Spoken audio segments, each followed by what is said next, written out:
you have bags under your eyes. I can see him like right here, real defined. What age were you when those came out? When I started getting bags under my eyes, I was saying my Yeah. mid-20s. Yeah. You feel you get swollen the more you drink? No, because my wedding ring would get tight. It's coming. I feel like my thing is that I don't sleep a lot. T-minus 5 years. It's all coming. I know. I got that life clock. Keeps ticking down. All right, man. You want to start? We know where this is Yeah. episode 8 this time. Well, hello, guys. It's been a minute. It's episode 8 of the Modern Boomer podcast. I feel like I have been everywhere other than home. And when I'm at home, I feel like I'm busy nonstop. So this is actually kind of nice to sit at my desk in my office and do this. But yeah, so here are episode 8. And I know you've been super busy. Oh With my work? God. It's and horrible. family.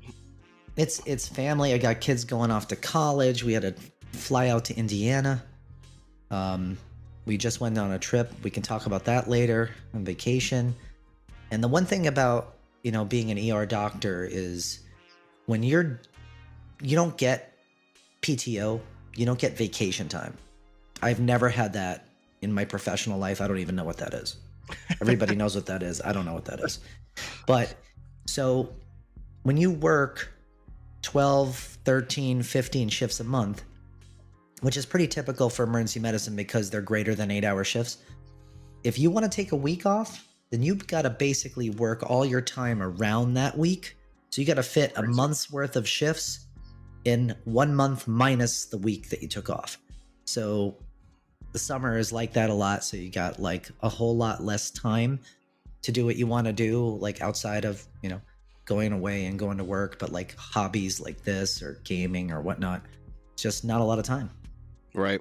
Well, I mean, that's partially where I'm assuming the big bucks come from. Outside of saving lives, it's the incredibly long and distraught hours that you guys have to work. It is. And when I did this, I was like, listen, I want my free time to be mine, and I'll go in and do my work time. And this is like one of the few jobs in medicine that allow that. I mean, you're pure shift work. You go in, you punch in. You don't really punch in, but figuratively, you punch in. I get you. You do your work, and when you're done, you're like the blackjack dealer. Good luck. You step out. So it's a great thing. With your bicycle helmet, right? As Flacco, Right. Flacco. Yeah, with my bike on my shoulder. Yeah. That guy's Snowboarding great. home. I do like his videos. It's funny because every time I watch him, it reminds me of you. He's doing one right now, a series of rural medicine, where he's like, "What's the farmer pain scale?"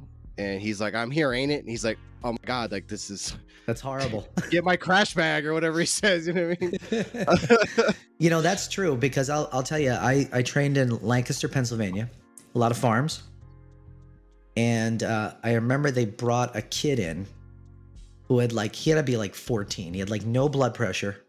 Okay. And he no blood pressure at all, and he was like pale, and I'm like, oh my God, what happened to him? And he's like, well, the dad is like, he got kicked by a mule. I'm like, he got kicked by a mule? It's like, Where? yeah. And then he basically got kicked by a mule in the morning, did all of his chores, and he's like, his spleen had fractured. So he was like bleeding into his belly. Oh. And he literally did chores the whole day, this kid, with bleeding into his belly. And then he went to eat dinner and passed out at the dinner table from blood loss. So again, when farmers come to the hospital, it's bad. That's crazy. I swear I'm going to write a book. Totally off topic. Well, on and off topic. I'm going to dictate these stories and I'm just going to put them into a book. You should, because I definitely have to. I've never been kicked by a mule, but I've been in accidents and smushed between cars and all sorts of stupid stuff that happens. And never once was like, let me do 12 hours of labor intensive chores where I'm bleeding into my abdomen, where I'm putting pressure doing said chores. And then I'm going to go sit down and try to have a meal. And that's like a young teenager. And dad probably told him to stop being a little, stop being a girl. You're Right. fine. Didn't kick you Right. that bad. And he's like, half his ribs are broken. So what's going on with your moving? I am moving. So What's going on with that? we're gonna move a little closer to just where the career center is to minimize commute. Mhm. Plus down here, there's just not a lot of options for renting that aren't either very much student oriented or just a mix. And the more rural we get, we start getting kind of like your oil field worker and rent like that, and a mix of like young Mhm. guys and stuff. So like we're just gonna get away from the college area, get closer to the career areas to reduce commuting. So the city of Broomfield is a city and a county for whatever How reason. about that? It was like an unincorporated area of a couple different towns, and they're like, oh, we're gonna take all this little land and we're gonna make it the county and a city, and they did that. And it's Okay. it's a pretty nice area. It's being developed like every other part of Colorado, but it's a little southwest, and it's just a nice clean, I would say kind of a more modernized area that's just recently developed. The place we're moving into is actually like a townhome style with attached garage, which is Nice. great for me because I like to do my projects in the garage. Mhm. And it's a nice area where like we're not anywhere near Denver or a populated city area, but we have two major freeways that we can jump on and be in Denver in less than 20 minutes. Oh, that's And great. then if we get on the sub roads, which is about 10 minutes, we could be at every kind of restaurant and little bar, coffee shop, whatever. Not that I like to go out and find random coffee shops to sit at, but it's not too bad. And then for my friends up here, there's a couple little side freeways that I can take that I can be up here in 30 minutes flat. So you're With moving both about a half hour away. Yeah, it's about 45 minutes. It's about 45 minutes away, but That's awesome. yeah, it's not bad. It's I'm trying to be positive about it because I'm one of those weird guys who grew up in this area, and then I'm like, oh, I like this area, I don't want to move. I know a lot of people grow up in an area and they're like, I can't wait to get out of here. Mhm. But I like the Northern Colorado area, so I'm a little bummed. But we're not that far away. It's actually a good place to be because it's not Denver, but it's not Northern Colorado. We're in the middle, and it's freshly developed, so everything's nice and fresh and new. And we're outside of the Denver filth.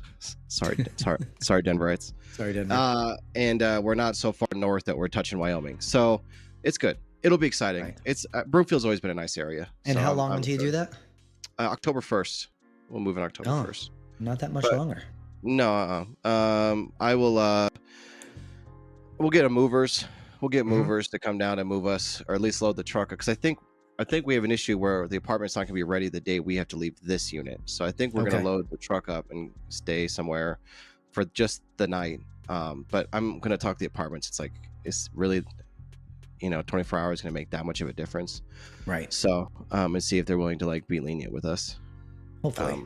I mean, for how much these places cost, come on, hook a brother up, moving Yeah. in on a Sunday. Absolutely. Yeah. So- I can't wait. I mean, I pay 26,000 in taxes where I'm at right now in North Jersey, and as soon as It's a my lot of money, kids are, people. as soon as my kids go to school, Yeah, I'm heading out. you don't but need the- that big house like that. No, but moving is it's such a freaking process, and I got so much crap. I'd love Well, to I throw think- half of it away. I think, well, and so that's actually kind of what I like to do every time I've moved, no matter if it's been just by myself or with roommates or significant other. Anytime I'm moving, I take this time to really evaluate stuff that I want to take with me. Right. And I think a lot of times people are not naturally filthy people, but you get so much clutter that you end up just having stuff everywhere, and then Right. you want to buy more things or whatever you want to do. Papa Elon or Papa Bezos and his Amazon, conglomerate that just delivers to your door. So I like to go through and go, hey, this box has been sitting here unopened the whole time I've lived in this apartment. Okay, that's 3 years that this box has You- been open. What's don't in here? need What it. do I need? I don't. There's nothing in there I need. And maybe there's some papers or like a picture or something I want, and that's fine. but I will throw 99.9% of that stuff away because that closet's got a bunch of tech boxes and stuff that I usually keep for returns that can't even be returned now. And so I'll throw all of that away. And then, ends up not being too big of a deal when it comes to the moving time. But I will say the best money I've ever spent, the best money I've ever spent is on movers. It's always been on movers. Yeah. Have you found that, do you like get a dumpster when you're moving and or do you create that much garbage? When I wouldn't say that much. I mean, like I said, we're being in an apartment complex. No matter if I've been, even when I was living in kind of like your lower class student apartments or even in luxury apartments, we always have big dumpster areas. And you can, like, people put furniture in this because they're in closed areas all the time, and the dump truck or the trash company comes and just crushes it into a cube in the truck and takes it away. So we never had to do but like I don't really have that much garbage. I think I have one big server rack in there that I'm gonna take to the dump just because I don't want to put it out on the side and be worried about a potential fine. And additionally, like, my buddy will show up in his truck, we'll get it loaded and have it in a dump in 45 minutes. It's just 250 pounds, so getting it down the stairs 3 flights of stairs is gonna suck, but we got it up. We can get it down, and the dump fee is only like a couple bucks, so I'm not too worried about it. Oh, that's good. Yeah, but outside that, no, we don't love trash. In New Jersey, it's like $30 to $40 every time you want to just throw something away that won't just fit in a can. So if you have like an exercise machine or a bike or something like that, they just want, if we were like, at a house, money. If we were at a house, I think Waste Management has some things like that. But I don't know. That's in, a lot of my friends who have homes, they've thrown away pieces of furniture, and it's been, they haven't ever beat them down about it. But I do know you can get fined or feed. You can pay a fee. Yeah. You can find and fee. You can pay a fee, but yeah, an apartment, no, because they're huge dumpsters. So I think it's just part of the contract they have with the apartment complex. Oh, so, good. That's my guess. Right. So yeah, moving. I've been watching your bike vlog, both on this channel as well as your own channel. I haven't seen anything in a little bit. What's going on? Well, so the first part is that my buddy Zach, we call him the old Howitzer Hoosier. His last name's Hoosier, kind of like the tires for those who are race people. But him and I talk on these voice comms together, and I ride with him more often than not. And so for a while there, you could hear me talking and having a conversation with him, but you could not really tell what he was saying because my mic wasn't picking up my headset. So I bought all these adapters and I tried all this stuff so that I could feed my headset into the GoPro, but like this GoPro only lets you do like one per channel. And I finally got it going, but it was sloppy and it didn't sound great, and that kind of killed it. And so then I was like, Zach, send me your GoPro audio, because your Bluetooth stuff goes to your GoPro. Well, it doesn't anymore because he's talking to me on the intercom. So like there was just a bunch of stuff. So I ended up just doing like I wanted to learn Premiere, so I was just doing like these kind of cringy GoPro special videos, and I have a ton of mountain footage that I plan to do stuff over, which I posted one previously on our channel, and people were like, "This is fantastic." I put it on Reddit, which is something I never do, and they were like, "Oh, I love the footage, but the music ruined it for me." So it's like, okay, so now I got to come up with a better approach, maybe just the sound of the bike, which, believe it or not, people ask for often. So. So yeah, I don't know. I want to do the vlogs again. We've talked about doing it, but I just when I'm up in the mountains or if I'm doing that stuff, I really can't think of a conversation and focus on what I'm doing all the time. And since my commuting is often with a group of people, I don't have the ability to talk to myself. So it's been a little weird there. I still want to do the moto vlog stuff, but the season's coming to an end. The riding season's only got a month or two left, probably about 2 months left. But next season I'm going to try to come up with a plan, because being out away from everybody, only time I'll be riding and hanging out with my friends is going to be for the gym and on the weekends to do the mountain rides. So I'm thinking I could probably do something in the evenings, do some recording, especially being right next to Left Hand Canyon and the flat irons from Boulder and things like that. People might be interested in that, so we'll revisit. I'm going to do a bike restoration in the wintertime too. So cool. I thought it was more due to what the recent predicaments you've been having with your bike were. So my bike, Ducati, trying to be the special princess that they are as a company. Love them. My bike has what they call a dry clutch. And for most people in your car or your automatic transmission, you have friction plates and you have steel plates, and they get mated together, and that allows your your car to move forward. But yeah, so most people know how clutch works, but it's friction plate, steel plate, and they slowly come together, and they have some ability to slide, and at some point with enough pressure, they can't slide anymore, and that connects power, right? And there's fluid encompassing that, and that keeps those plates cool, right? And it helps with the friction, helps everything going on. Dry clutches have no oil in it, and Ducati does this for MotoGP so that the oil doesn't get dirtier quicker. The coolant is not being heated up by the clutch, and this helps with, and also there's no centrifugal drag from oil being flung around, which, believe it or not, it takes about 5 horsepower out of a bike.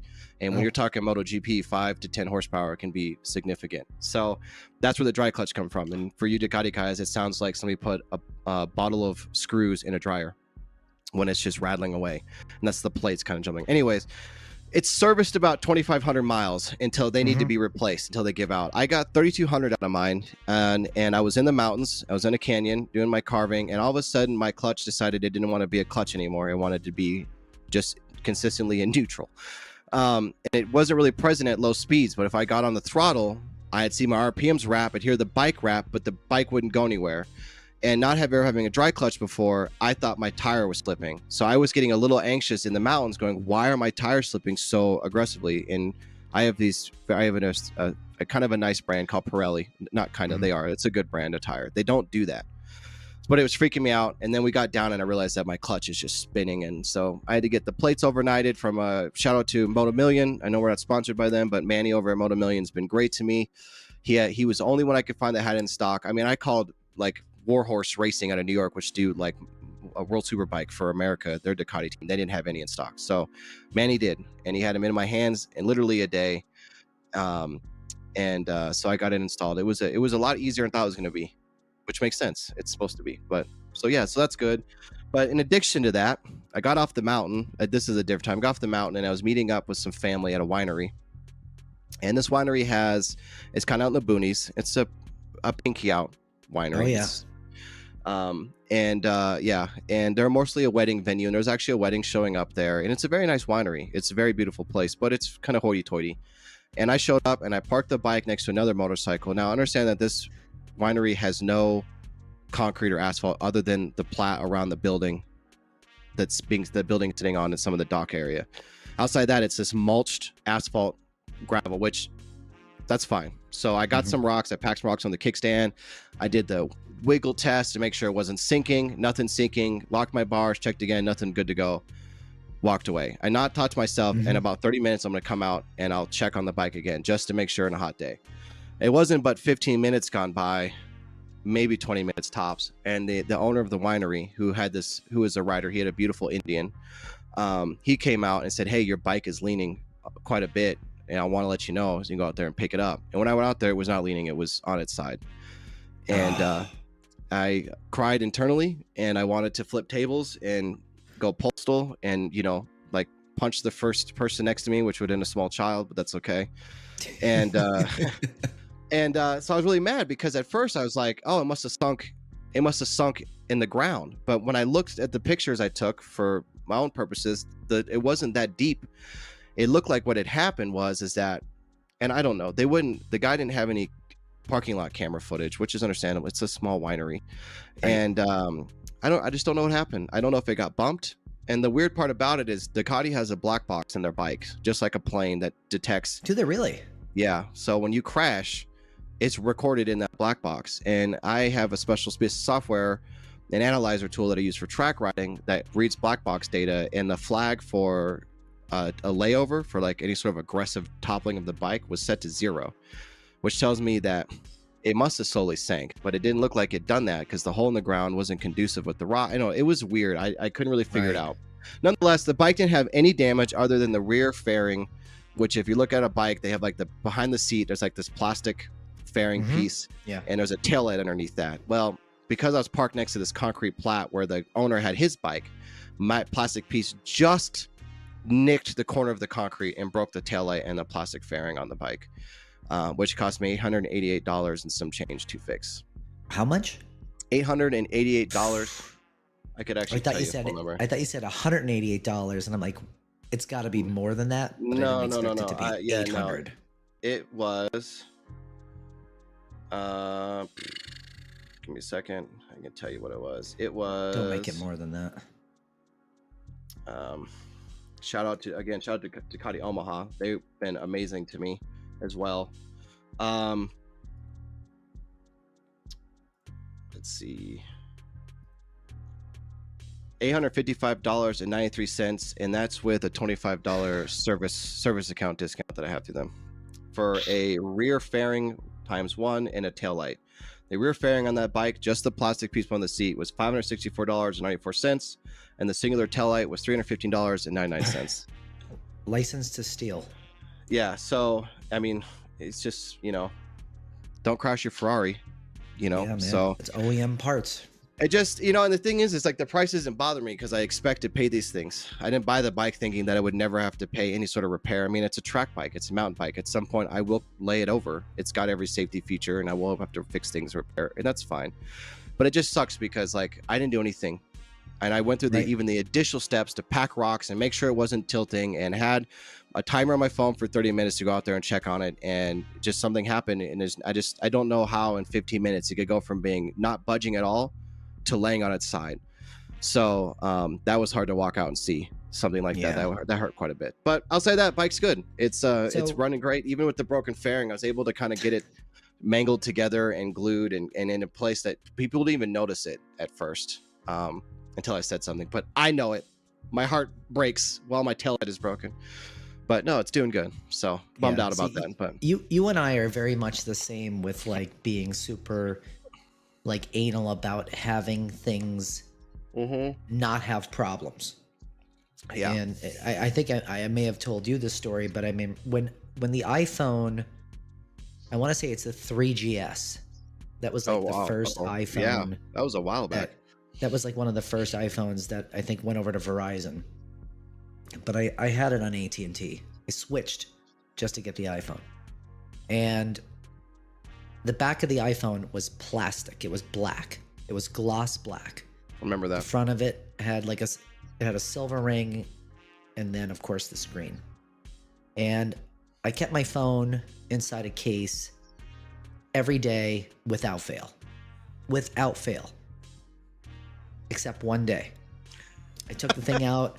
I cleaned it. I found, you have the terry cloth wrap, and I'm like, hey, while I'm here, I'll pop it out, wipe it out, put it down, went on my day, and then I realized, jeez, I got to work tonight. And I was rushing, and I grabbed my phone, and I didn't know where I put the case. No. I must have misplaced it. So I'm like, I'll just go to work. So I went to work, no problem, went the whole 12-hour shift overnight, walking out to my car in the morning, go to the parking lot, have my laptop bag. I usually take my computer with me, go to put it in the trunk, and my phone flips out of my pocket, falls, and lands not screen down, but backside down. Plastic down. On the pavement. I pick it up. It's like there's nicks and scratches and tears throughout the whole thing. Now it's not a Ducati, but it's a nice piece of equipment, right? So like I'm looking at this thing and I'm like, I can't deal with it being beat up. No, can't deal with it. So I eventually, after like a couple weeks, went on eBay and found somebody who had like access to some part. I don't know, probably wasn't OEM, but it was close enough that you couldn't tell. It had the Apple logo on the back. Maybe Chinese Farm from Recycle, yeah. That was back when the phones had like their size on it, like 16 gigabytes, 32 on the back. Yeah. So I had to get the right one. So I'm like, you know what? I'll just pop the back off, buy the new one, snap the back on. We're good. It's never that easy. Yeah. So I get the piece down. I unscrew the 2 screws down by the lightning port, or it wasn't the lightning port. It was that wider jack at the 30, time. The 30 pin, yeah. Dude, every fucking piece of that phone was screwed into that back. Yeah. Like everything. The screen is what came off, and the entire guts of the phone is in this black piece, like taped and screwed in it. And I sat there and I took my phone apart piece by piece on my kitchen table. I had all the little screws laid out. And I remember seeing it laid out on the table, and I'm like, this is never going to go back together. Or This work is right ever never- again. And I Oh. did. I got it back together. I don't know how I did it. I had like one of these Patience. little, at the time. Now you have like kits you can buy, Right, for right. your phone. But that was like, Right. you're looking at like sunglasses, screwdrivers, and all these like little, because you didn't have all those tools back then. Yeah.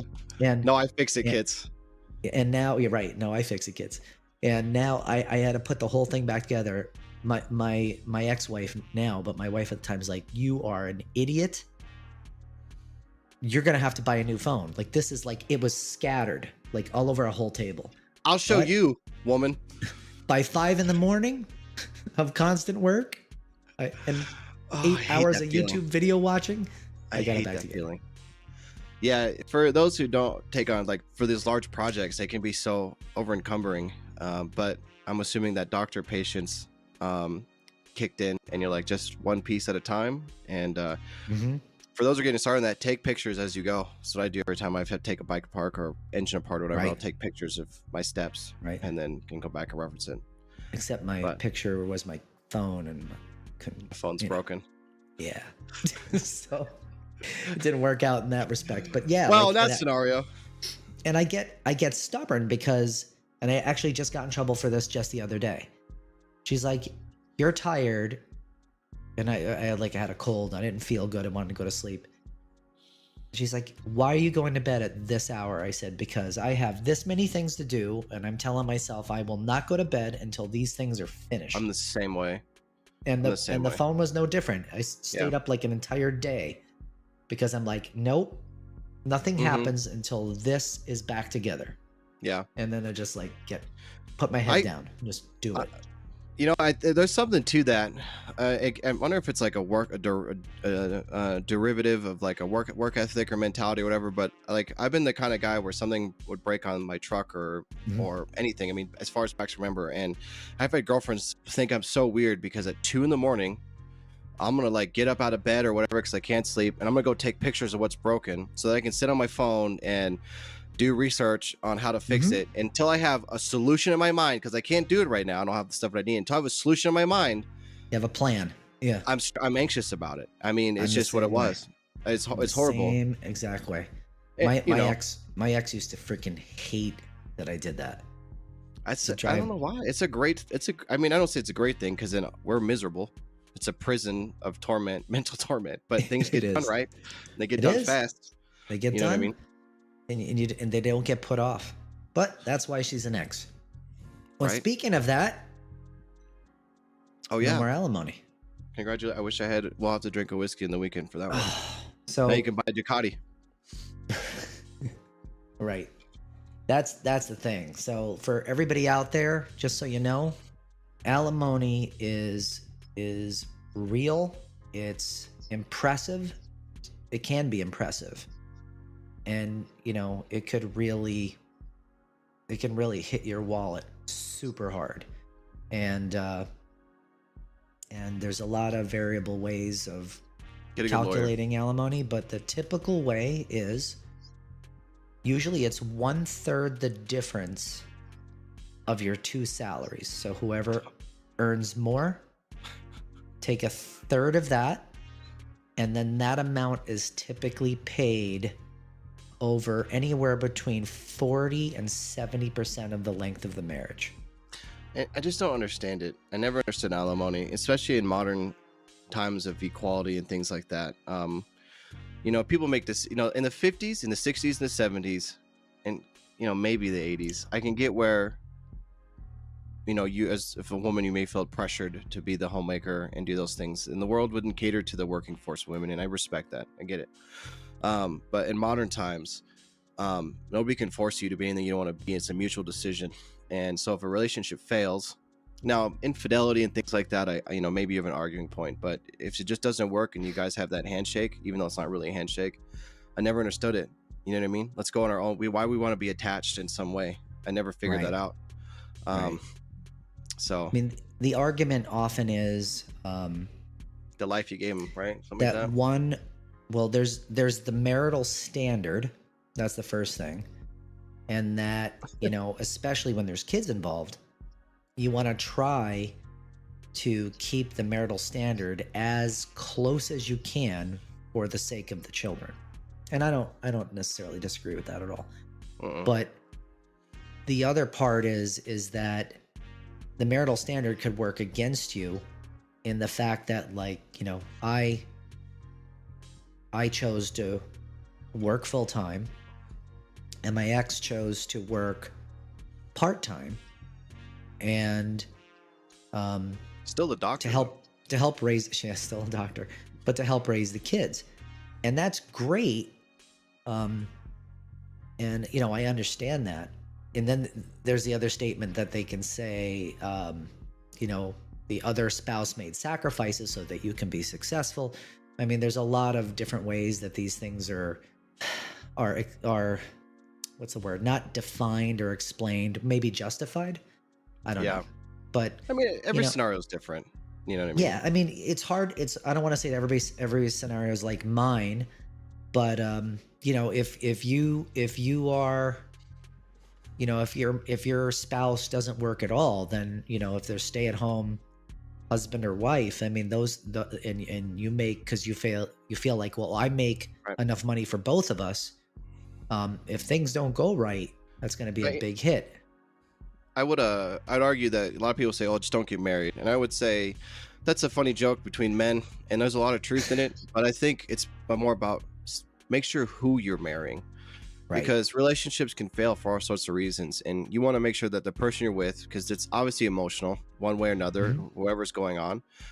But if it fails for, and usually a failed marriage is one person's fault or both in one way, you know what I mean? And you want to make sure the person you're with is a logical person who, despite emotions, may still evaluate the situation and understand that, a firm handshake, let's, and I don't know, as a man too, and I guess my thing is I've always just, every time I've had a failed relationship, never had a failed marriage, but if every time I've had a failed relationship, some of them felt like marriages, I just gave everything away. Take all the furniture, take all the stuff, take everything we have. I'm gonna take whatever money's in the bank account that's not in a separate savings or something. And that's a different topic, but and go on our way. And I'm not gonna, and I'll move out, you stay here, and we'll go that way.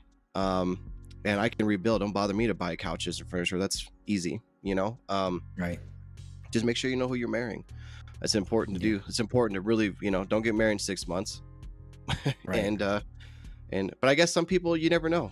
I guess you'll never know until that time comes, And people, because people can get really ugly. I mean, just think about when you hear about people who get families when, like, somebody in their family dies and maybe they have a lot of money, and the kids or the nieces and nephews are like going at each other's throat. Some people never talk to other people again. Oh, well, so I do this for a living, and Uncle Rob only gave me X amount of money because, I don't need it. And then, Joey, who hasn't done anything their whole life, he gets all this extra money. So it's my fault that I took care of you hear these arguments, and it's like, it just gets so ugly. It's entitlement. At the end of the day, it's entitlement. At the end of the day, no matter how it's looked, it's entitlement. And I've never figured that out. Nobody's entitled to anything. So take that with a grain of salt, I suppose. Take that, put it in your pocket. So I guess, I mean, I understand alimony, and I don't want this to come away as that I don't think that alimony is something that's BS. Does it go both ways? Yeah. Men get it goes both ways. Kelly Clarkson's paying her ex-husband a lot of money. I had a way of living as the husband of Kelly Clarkson. So, the marital standard matters, but the whole point of alimony is to help someone get back on their feet. And, in some people's cases, like, maybe like take a more traditional breadwinner man and part-time or stay-at-home mom, maybe they're a stay-at-home mom or part-time because of the children. Now, maybe the children are in college now, right? Right. So maybe that part-time or stay-at-home isn't really needed anymore. But so if that person has an education, they have a job and they're making money, maybe alimony isn't as necessary anymore. But, a lot of people will just unfortunately, a lot of people just try to get everything they can, Right. Bleed the and system. will use the argument that they sacrifice so you can Right. succeed, and there's a value to that. But I mean, every case is different. I mean, I think that people do sometimes need money to get back on their feet.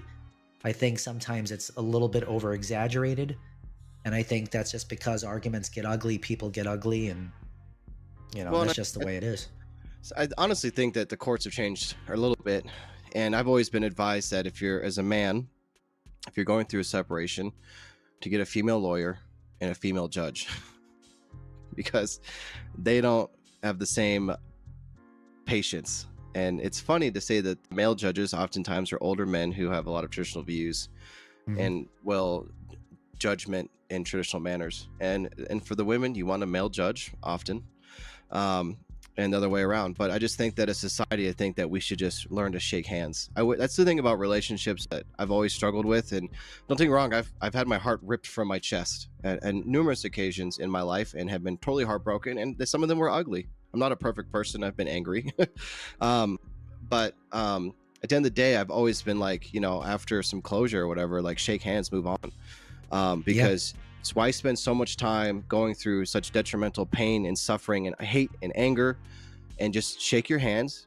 We gave it, in some marriages, 20 years, 10, 15 years, whatever. My parents made it 15 and some change.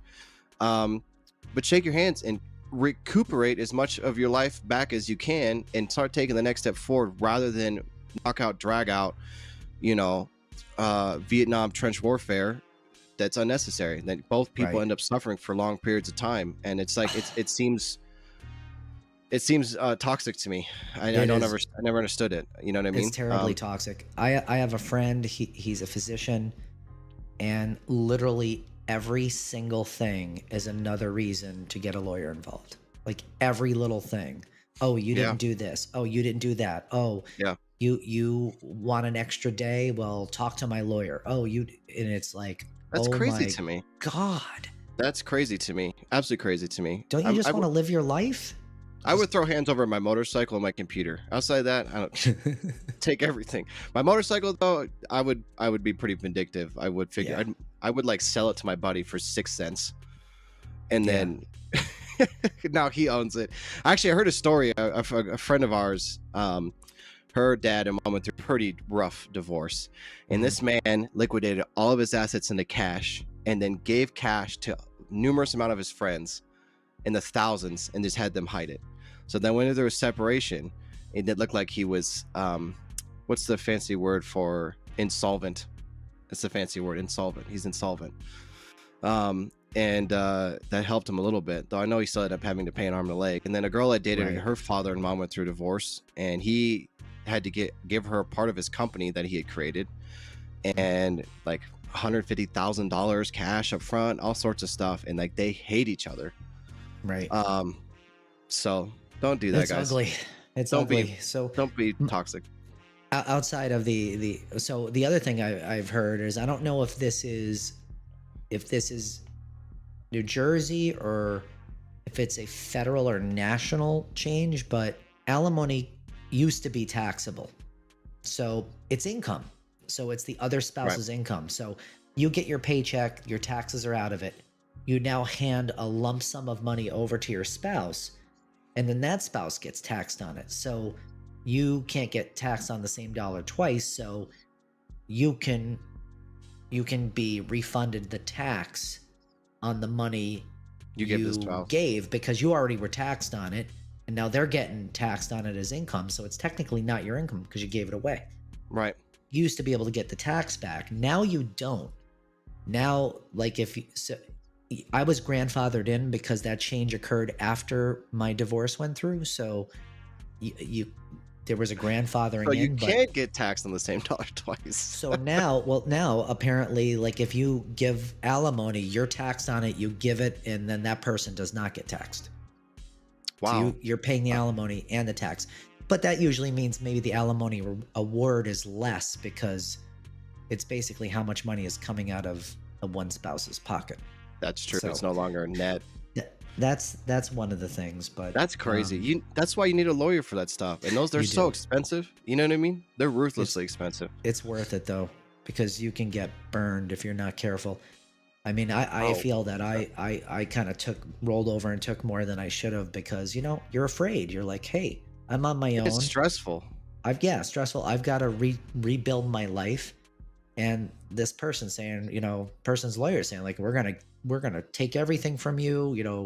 If you don't do this, and they're very threatening, they're very scary. Like, if you don't do It's our this, job, though. we're going after everything for your retirement. We're going after everything, and we're not going to Right. stop. And if you don't do it, we'll go to court. And we know the judge, and the judge usually sides this way. So you're going to be screwed. And it's like they're like in your face. But you It's know what's rough. funny about that? It's funny, and by no means am I a lawyer. Please don't take any of my legal advice, people watching. But I've always had a passion in law, and I have a couple friends who are lawyers, and family members, extended family members who are on their way for right now. One of them's doing civil rights law school, Mhm. school for civil rights, stuff like that. So, and we have a judge in the family, actually, which can be a nice power move when you need somebody to do something, and then he calls on your behalf. People tend to be Right. lenient. Don't take advantage of that. But he did it on his own. Nobody asked. It wasn't even for me. It was for somebody else. But there's a lot of things you can do, and you understand. I feel like lawyers, their job is to be, they're actors. A lot of a lawyer is theatrics, and if they can win through fear in the beginning in that litigation process, they're going to. That's another and in tool in court, the box. right? And if they say they know the judge, a lot of people don't realize, but you can actually file to have a different judge. A conflict Right. of interest is a huge no-no in a court of law, and if they do have any relation to the judge, like he says he does for whatever reason, you can file to have a different judge. Tell your lawyer that lawyer said that, whatever. And usually it's funny because lawyers know each other, and I've seen situations with buddies where one lawyer's like, "Listen, Tom, you're not fooling me, bro. Like, calm down. I know how you work. I'll see you at court." You know what I mean? So find a good lawyer, spend the money where you need to be, but how about just don't be toxic? Let's just go back to that root Yeah. and shake your hands, split your stuff, come up with the good things. And if you're the breadwinner and you're a good man, take some of that debt so that she can get on her feet without going on debt, and vice versa. Do what you Right. can to help each other. Just because it doesn't work out doesn't mean you have to hate each other. Help each other out. I totally agree with that. The piece of advice I wanted to give everybody is, I know it's not traditional, but my gut has always told me it's a very good idea to live with a person that you're going to marry for a certain amount of time, so you kind of wear Oh, out that without a doubt. Sunday best. It's like, Out of doubt. you act so much differently when you first meet somebody. You put your best foot forward. You want to seem funny and charming, and and willing and able, and most people are to a degree, but sometimes that stuff that's not like maybe your everyday, day in day out persona. And I think you need to know what that is for each other, Absolutely. because you don't want to be Absolutely. thinking like, oh, I got bait and switched. I thought I was getting this, and now I'm getting this. So that's Yeah. helpful. And to me. but and that's 100% true. And that also goes for everything from in the bedroom to living standards, everything under the sun. But at the same time, you need to be malleable in a relationship. No relationship works if two people are rigid. Because when the winds of trouble come blowing through and everybody's sitting up stiff stone, you're gonna get toppled over or collapse into each other. There has to be some malleability and some tolerance to certain things. Love the person you love. However, if they're a giant walking red flag, Yeah. like this microphone, then maybe cut your losses before marriage. But please, Yeah. always get married if it is, because it can be very rewarding. I know a lot of people have had long enduring marriages. I just met some the other day. It was like 60 years he's been married to his wife. Jeez. 60 years. And they still do the things. And I promise you, I'm sure in that marriage there was knockout, drag out, there was fights, divorce threats, probably even some separation at points, but they made it Right. work. They made it happen.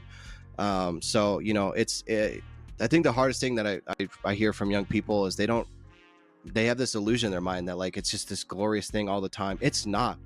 You stay with No. somebody for so many years, it's not that same feeling to you anymore that you did when you met them day one or day 365 or whatever. But my mother always had a couple of things she said that stuck with me as a young kid, and one of them was, there's a time where you go from romantic love to dedicated love, and a marriage is a very dedicated love, and it is work. There's gonna be times where you're like, I could just live alone in the mountains with a dog and sit on the porch and look at snowfall and have nobody in my ear. But what do you get from that?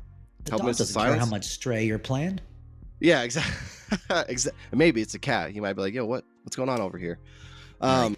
But that's something too for people getting in marriages. You have to understand that you need to work. And some people have golden marriages, great, whatever. I'm glad that you live in some fairyland your whole life, but you're 1%. So everybody else, Right. make sure you're willing to take on that challenge, because it is a challenge and you will be challenged. And there'll be days where you're so sick of it on both sides too, because we can just Yeah. be as crappy. So make sure you're willing to do that as well yourself. Your partner could say that, but are you willing to challenge it out? Are you willing to fight that war? Right. Because it is Right. just that. It is a war Right. with good benefits, because you don't do anything alone. And when things are collapsing, if you have the right spouse, you're doing it together, and there's a lot of benefits from it. Right. So count your cards, think about where you're at. But yeah, Yeah. crazy stuff. Work. Today's people are crazy. The world's so interesting. The relationships are interesting. And I hope we can, as society, get a better grasp on that problem, because I feel like, it's funny. I don't mean to digress too much, but I was out riding the other day with my buddy. The ladies had gone to a winery and they were been drinking since 11 o'clock. And so they were just like blasted. And my buddy came over and we were like, let's go ride. We're riding around and the college kids are back in town. They're back for school starts next week. And we witnessed 3 breakups in public in the same night. We're sitting there like drinking, and they're like, guys walking away, and she's like, stop, don't you leave, you get back here, like that kind of stuff. Or like two people talking and the girl's like, ugh, and then turns on and walks away, and you're like, okay, we're watching this happen in real life, and we're like, it's just emotions. It's crazy. It is Crazy. But wow. anyways, That's a lot for College one kids. day. College kids are funny. Being a Yeah. young kid is funny, I suppose. So emotionally driven. So you are what? So we both bought Stray, by the way.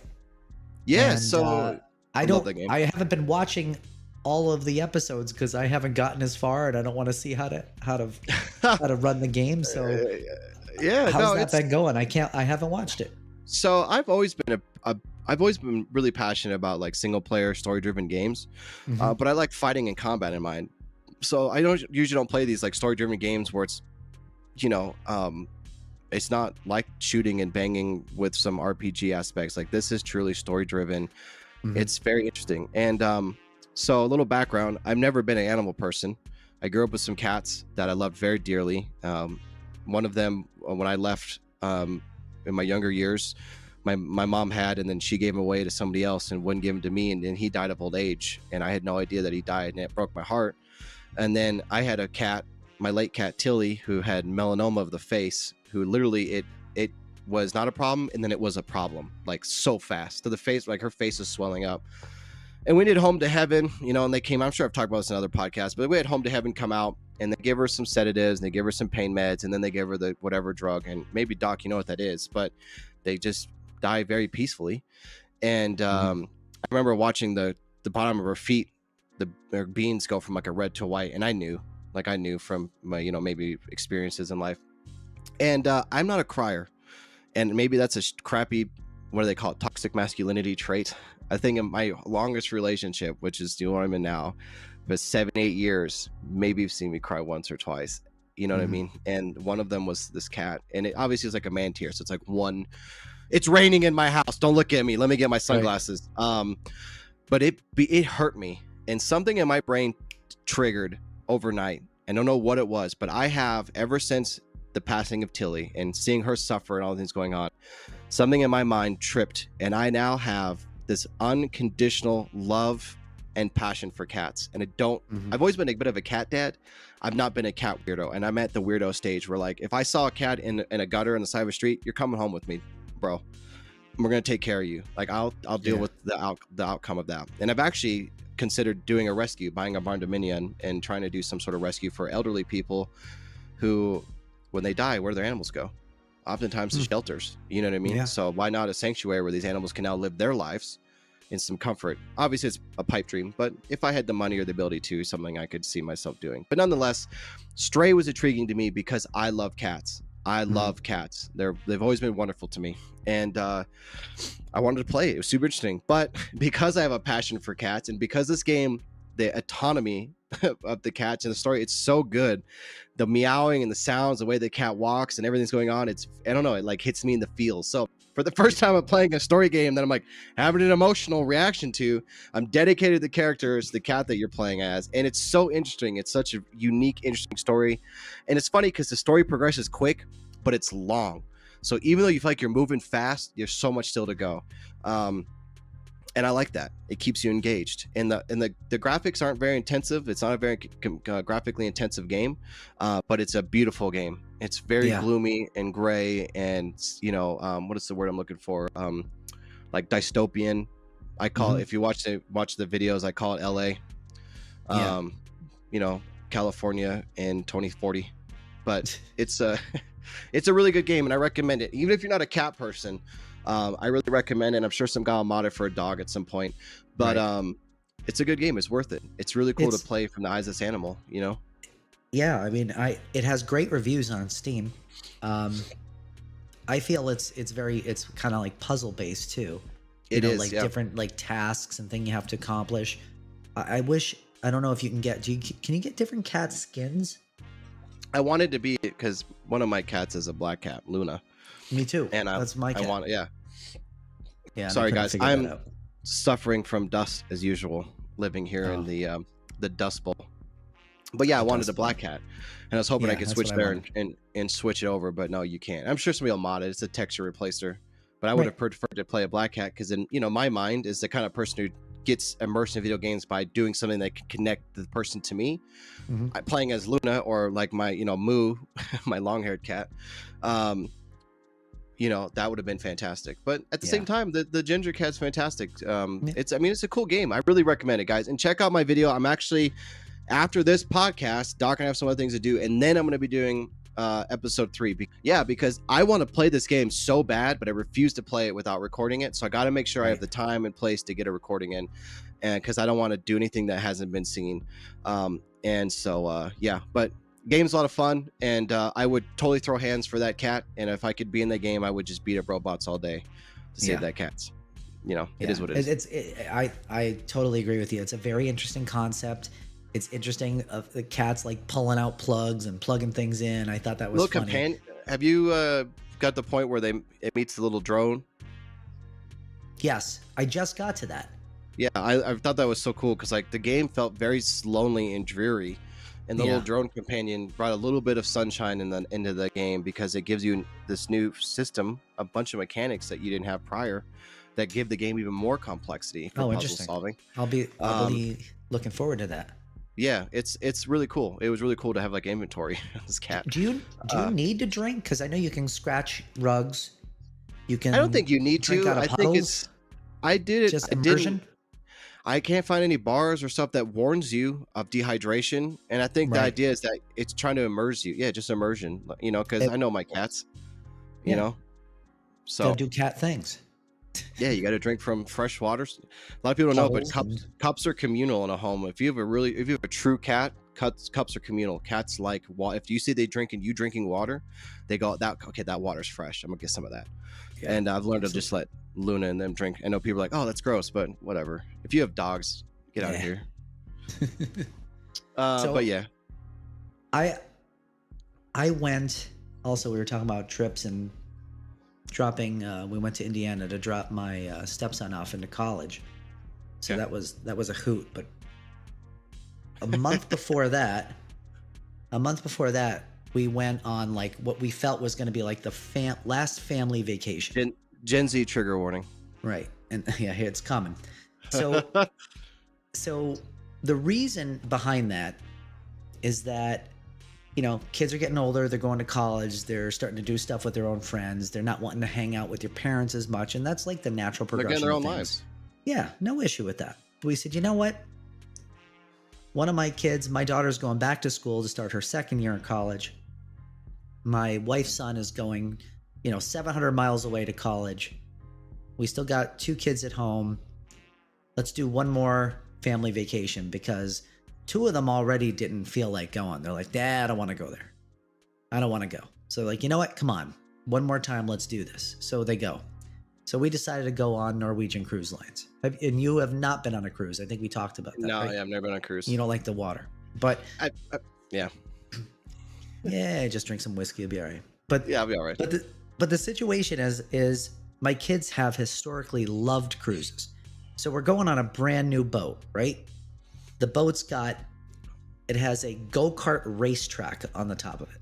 I spent my It days ha- there. It has like 5 different water slides on it. It has 2 fully functional Starbucks in it. It has Of course it does. a laser tag field on it. It has an entire 3D VR arcade in it.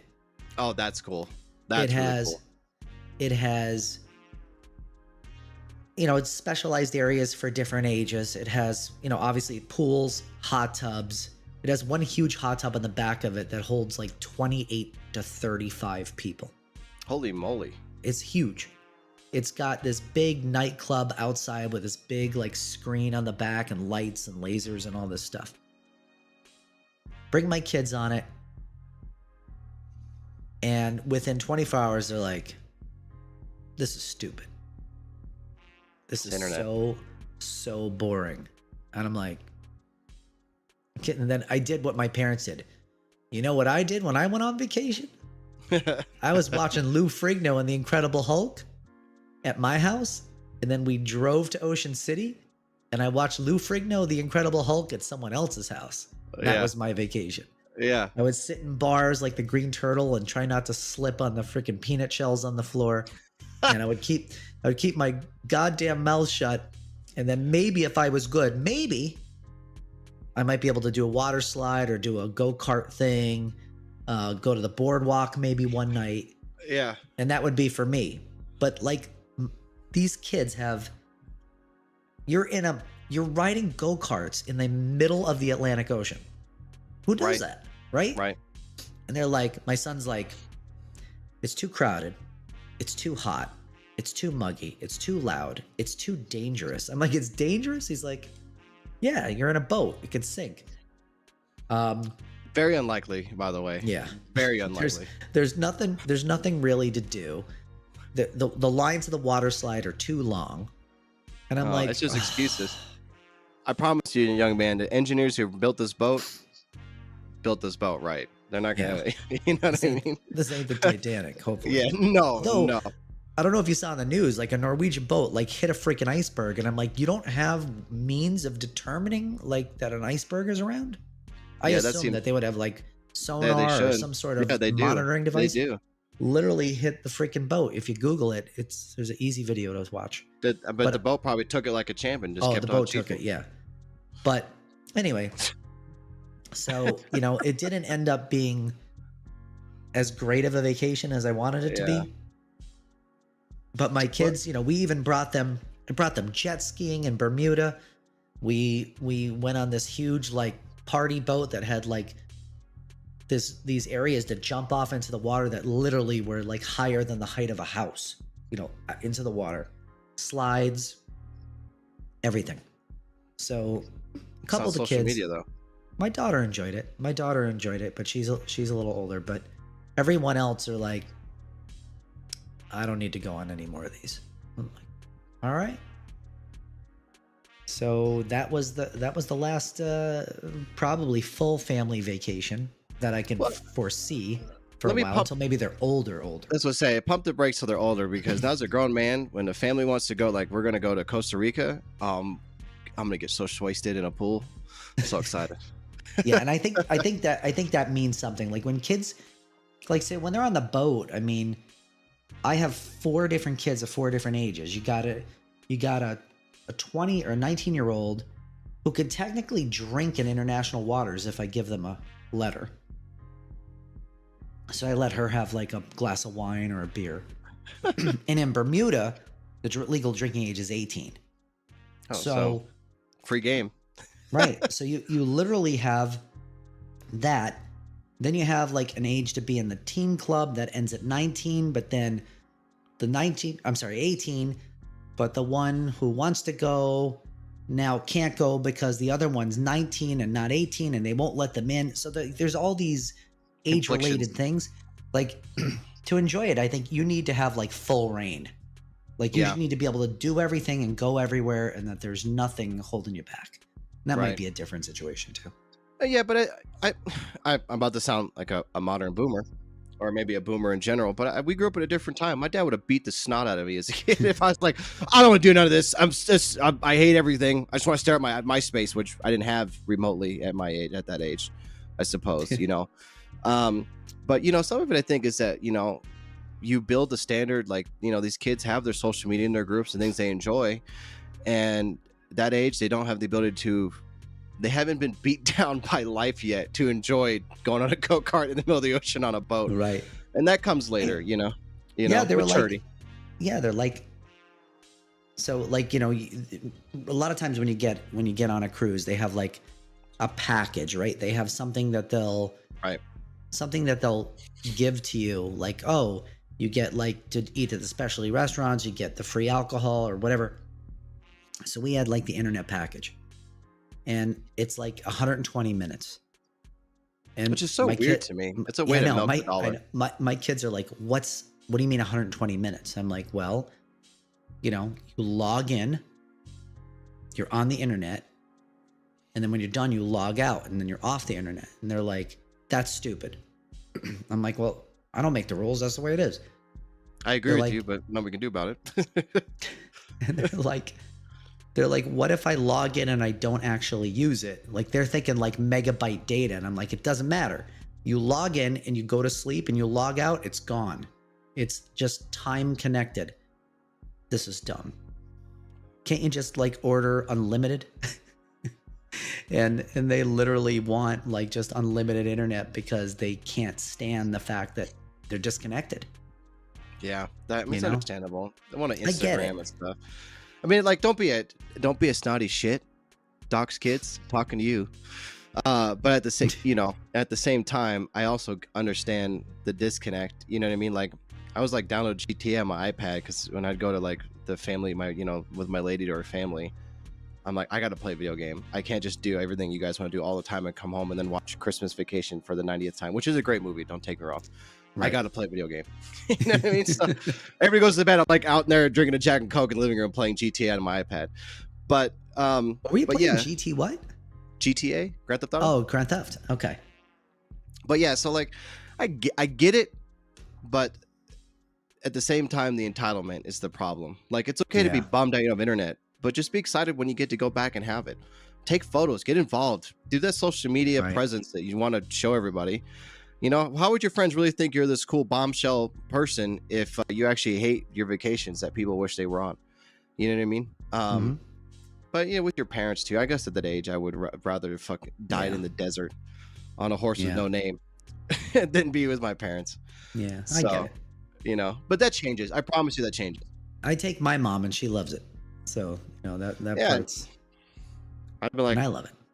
I mean, but that's the thing. It'll change. I promise you. The minute they get to an older age and everybody gets recuperated and they're adults and they get all that stuff cycled back in, the family vacations are funner because everybody can get hammered together. Like, my family likes to sit around and play 80s songs. And because they're all, they grew up from the 70s, 80s, and I didn't, I like to stump them by playing music that I know from that era. And so far, I have not won. Rightfully so. But it's fun to, like, play obscure songs, and see if they know it, Mexican radio and things like that, that people don't normally know. And they're like, oh, speaking of Stray. Yep. But yeah, so sorry about that. Sucks that they that's what it was. But it's just that now. It's just the age. Just the age, the timing. And the kids of this generation. Right. And I think that just sucks because one, it's pretty freaking expensive. And on top of that, like you kind of go into this like imagining like it's gonna go a certain way, and then it doesn't go that way, and then that's what kind of sucks. Burns gas. Someday, well, someday it'll be different. I mean, hopefully. They're just lucky to have the things that they have and grew up the way that they did, because none of us didn't. And at someday they'll realize that. I feel like every kid goes there, they're like, I should have been nicer to dad on that vacation. Yeah. You know what I mean? Absolutely. It'll come. You wrote down. You wrote down in our show notes that you wanted to talk about a TV show. What did you want to talk about? Oh, yes. Okay, so I actually just discovered this TV show. The missus was like, hey, I got this TV show I was starting to watch. I kind of want to watch it with you. So for a lot of us, we remember Katrina, right? And New Orleans just getting absolutely wrecked by it. and then getting through it, and then the levees breaking, and the city of New Orleans just getting absolutely destroyed, right? Right. Well, what I did know about that is that there was a hospital in New Orleans called Memorial Hospital where Mhm. like people died by the tent, like 45, 50, 60 people died. The hospital had no evacuation plan for flooding in a city that literally has pumps because it floods. Right. And some like breakdown and stuff. And it was very interesting to watch this TV show about this hospital that's the ER and ICU. It has another hospital built into it that's a long-term care facility called Life Care that didn't have any doctors there, but they're an independent hospital, and they're like expecting this one hospital to help them out, but this other hospital's like, you're your own hospital, we don't have to help you out, you know what I mean? And just like the weird stuff, and then like the business stuff side of it, and like how, you know, the parent company like wasn't helping them. And I don't know, I want you to watch it. I think you should watch it. It's it's an Apple Plus, so I know you have it. Apple TV Okay. Plus TV show.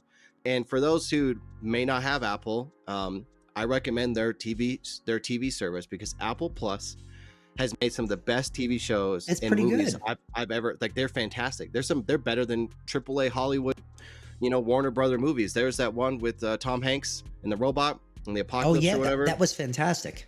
Is phenomenal. And I had no idea. I Yeah. thought this was like a Warner Brothers production. It was like Apple TV, and I'm like, you got to be kidding me. Mhm. There's just they have a ton of great shows. And so when I saw this with Apple TV, I was like, I knew it. And the quality is exactly what you'd Yeah. expect. But it's supposed to be real, based off the real things as Memorial Hospital. And what's even It says creepier here, about it, 5 Days at Memorial. Is that what it's called? yeah, yeah, that's gotta be it. But it's crazy because when I would go visit New Orleans, it's still there. It's just condemned. It's just like Yeah. wrapped in this fence, and like nobody wants nothing to do with it. Like somebody owns it, but nothing's being done with it. And it's just weird to me because in society, we always look at hospitals, even in America's broken healthcare, we look at hospitals like this pinnacle beacon of life that like in no situation, if you can get to a hospital, you're probably in good hands, because everything there is necessary to save your life and protect you. And because it's there to save lives, it's protected. But to watch this hospital not have any evacuation plans, to watch Yeah. the federal government absolutely fail them, the National Guard fail them, nobody there to help them, and just the absolute state of chaos, and these people dying from things that never would have happened if they would have had power, you know, because the basement's flooding. That's where all the generators are and stuff, you know. So like, it's crazy to me. And having a family that works in healthcare, you know, it's interesting to hear their side, and friends, you know, like yourself. So I think you should watch Yeah. it. I'm going to have to watch it. I have not watched it, but I can tell you that most hospitals are supposed to have disaster planning. They're supposed to have policies and a requirement of some sort. is. But They have policies for literally everything except flooding. oh, well, that's a problem. Well, that's just bad planning. I mean, you're in New Orleans. I mean, that's And your backup generators in the basement. It's crazy. Watch it. Let me know. I will. But I mean, yeah, obviously, I'm sure like no hospital in the area doesn't have a flooding plan now, but it's just interesting because it's like the breakdown of society at that level. I mean, it's like if you don't have an actual plan, you can't verify that the plan's going to work, because what's also required, not only having disaster planning, but you have to practice it. They model these things. They model active shooter scenarios. They model, a baby getting stolen out of the nursery.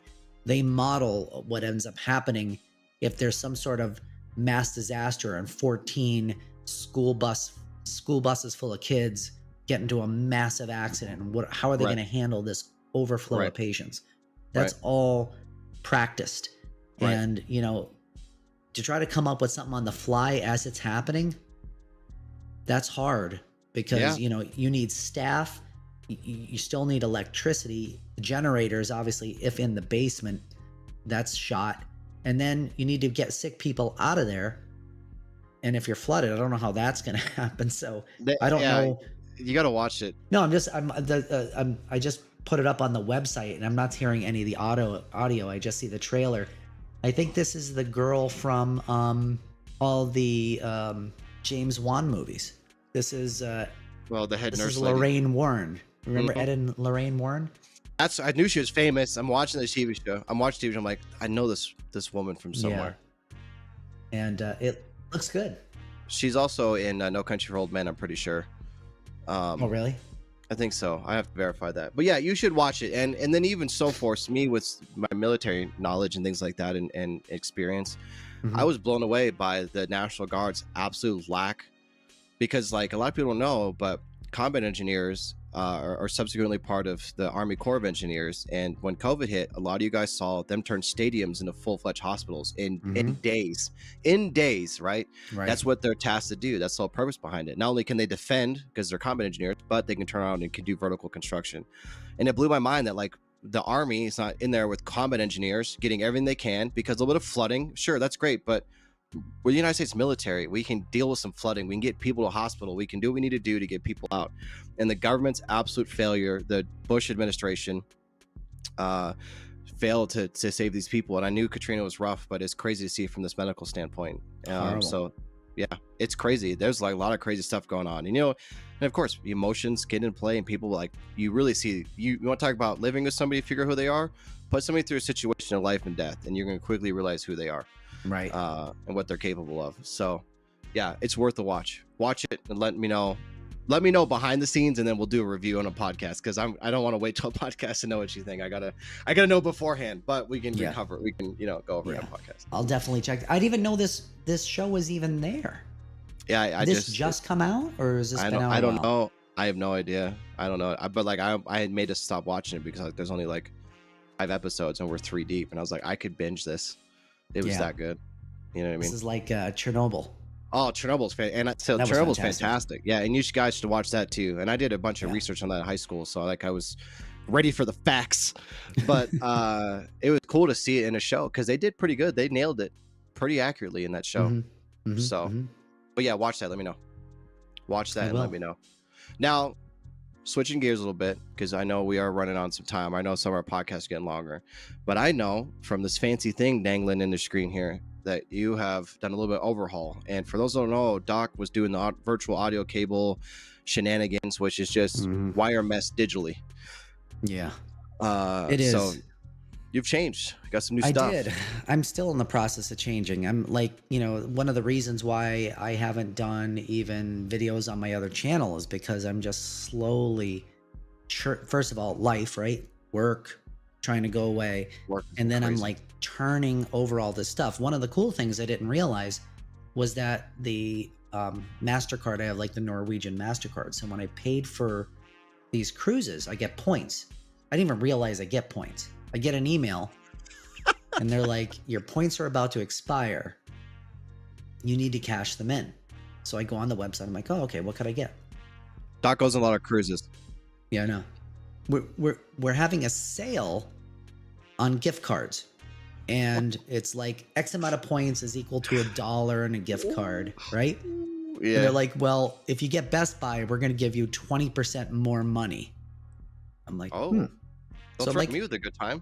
Right. So I like, because I put like 4 cruises on this card over the years. I had like 2 cruises.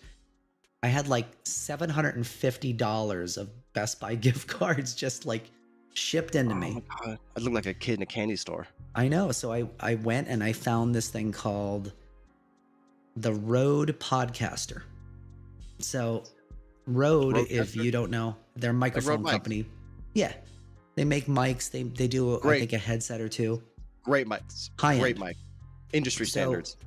So unfortunately, this is a blue mic, but the Rode Podcaster is basically a tabletop mixer. It allows you to plug in 4 different mics, 4 different headphones. It has a pad for like audio sound effects, queuing up music. It has slider bars for all these different inputs. It allows you to have 2 audio interfaces with your PC, actually 3 audio interfaces with your PC, so that you can interface this with your computer. It can become your mic, it can become your speakers, and then of course all the fun, cool stuff you do with mixing and all the different channels could go in and out. The issue is that it doesn't use USB mics. It uses old-fashioned, I forget what the name, what's the name?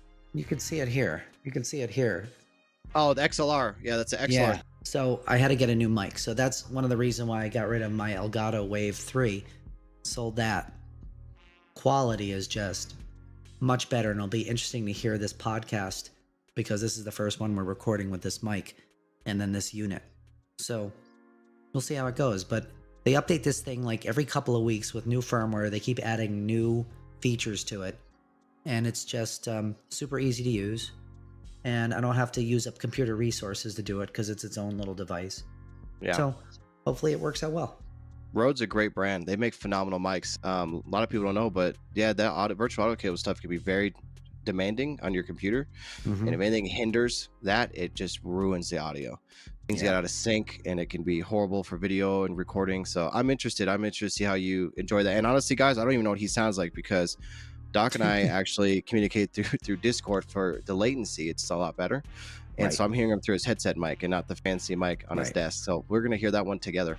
Yeah, I'm interested. So we'll see how it goes. But yeah, I actually want to do a video on it when I have the time. So I know. And guys, understand too, I mean, you know, summer's coming down here in the next couple of months, at least for me in this side of the world. And the winter time was going to pick up a lot of home time for me because the world slows down in Colorado when it turns negative 15 outside. So, you know, it's going to pick up in the wintertime. Will pick up for sure. Absolutely. For a lot for gaming for the group and things like that, and Doc and myself. But we both work really long hours. I can't even compete with Doc, but as an engineer, I work stupid hours, and he works words beyond stupid can encompass hours. So I came home from work today and just took the scrubs off, put on a sweatshirt, put on a cup of coffee, boom. Yeah, Doc was willing to get brain amoebas from his Navage for relief. That's how tired he was. So bear with us, guys, because, you know, Doc and I have been friends for a long time. We play games together all the time, and we've been playing games together for years, non-stop. And recently, with how busy I've been and how busy he's been, I don't think we've played a game together in a while. And actually, I feel bad because Dak has messaged me and Tap has messaged me, and it's like, guys, by the time we get home, I'm exhausted, and I just want to lay on the floor and watch TikToks like the drug that it is until I fall asleep. Right. So, yeah, we'll definitely but summer's turn coming that to an around. end. Yeah, and the wintertime slows down for my work as well, and I can't go anywhere in the evenings, and I don't have all these things I need to do, and everybody's stuck at home, and I'm not being required to do all this crazy stuff, and so then I end up getting a lot of free time, and that ends up going right here in this box that I'm sitting in front of. And I'm excited because there's really cool games coming out, and I want to take advantage of those in the winter. Absolutely. So, I want to talk to you guys about the graphics card stuff coming up with Intel. I know there's been some the rumor mill's always turning. So don't crap on Intel cards yet. I'm Intel fanboy, so there's some biasism there. Bias, is that the right word? But they're working hard. Intel's working really hard to get that dialed in, and there's been scenarios now that we've seen online is that showing that it being phenomenal for its price point. And so I'm excited to talk about that. Yeah, I'd like to hear about it. Yeah, and some enthusiast CPUs are coming out soon for my kind of builds that I have. I'm really excited for it. In the wintertime, if the world permits it, with the economy and everything going on, I want to do a new build on the 12th gen enthusiast socket stuff that should be coming around the corner here soon. And yeah, and episode 3 coming from Stray. I'm going to continue the reverse engineering of that torrent file package stuff that I was doing. And then hopefully we can find a game to play that's not Tarkov. I can't play anymore. I can't do it. I can't do it. Yeah, I get it's painful. I get it. We gotta find something. And I actually pre-ordered the Samsung Arc. I didn't pre-order it. I reserved the Samsung. What is it? The VR headset. No. The big monitor. The sorry. It's the Samsung Odyssey Arc. 52 or 54 inches. Holy something moly. like that. 55.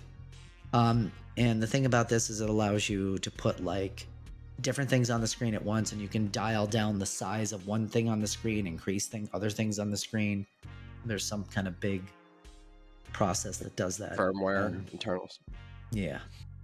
So we'll see how that is. I'm always on the lookout for a monitor that does everything I want it to do. So hopefully this is it, because it's not cheap. So we'll see. No, I need a new monitor too coming up, because this weird monitor. So I have 3 monitors, and someday I'll maybe do a desk when I can clean it up and it doesn't look like an engineer's rat nest. The monitor on my right is a great monitor, but it does something where it fights with my video cards. and it'll freeze and cause my video card to do weird stuff. And it's not my video cards, because I've done this with 3 different cards now, and it's definitely just It's this only that monitor. monitor. If I Yeah. unplug it, everything's fine. So it's time to go on. I'm a little disappointed, LG. I expected better of you, but I would love to get a new monitor, and I love the encompassing, especially for my work. The more space, the better for me in Right. my field. So Absolutely. yeah, and we're always looking for new games, guys. I'm always looking for new games. I'm always looking for MMOs, story-driven RPGs. Doc and I are not competitive gamers that we used to be, but I think him and I do well together in those fun kind of RPG style, or some sort of cooperative story-driven game or something that we can find together. So if you guys have something, let us know. Please let us Cool. know, Absolutely. and we'll go from there. And make sure you follow Damo and myself on social media. We always put our handles in the video description. Certainly like and subscribe to this channel as well as our personal channels. And not only that, I mean, you can listen to this on right now. I think it's on YouTube, it's on Spotify, it's now on iHeartRadio, it's on Apple Podcasts, and it's on Google Podcasts, which is different from YouTube, obviously. So there are 5 or 6 different methods of seeing this podcast. So definitely Listen to your car. sign Listen up. to your commute. You know what I mean? Listen to me babble and sound like a buffoon. But, we'll never be Joe Rogan. But at this point, who wants to download Spotify for that anyway? So Right. unless you're listening to us, then it's different, obviously. But yeah, Right. hang Then out. it's okay. Please like us. Please follow the channel. I promise, guys, more content is coming. I know I've said that 2 podcasts in a row. It's just summer has been crazy. This has been my busiest Right. summer in 2 years, 3 years. So winter time's coming. Winter is coming. And comes more content. So Absolutely. All right, guys. Till next time. until next time.